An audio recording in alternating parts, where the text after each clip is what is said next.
কালারটা কি লক্ষ্য করছিস, ব্ল্যাক না ব্লু? ব্লু। এই কালারটা যদি আসে তবে তোদের বলতে হবে কম্পাউন্ডের মধ্যে কি আছে, নাইট্রোজেন আছে। শিওর? বোঝা গেল একটু?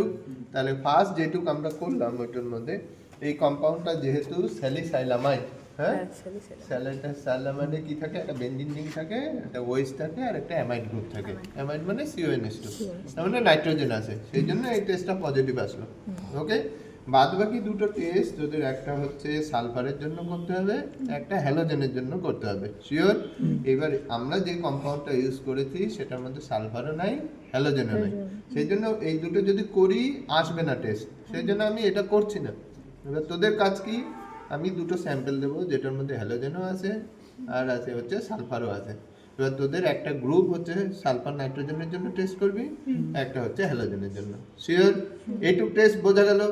ওকে, তাহলে যেটা আমি লেখাটা দিয়েছিলাম খাতায় লিখে দেখ যে নাইট্রোজেন পর্যন্ত আমি যেটা লেখা আছে তার সাথে মিলছে কিনা।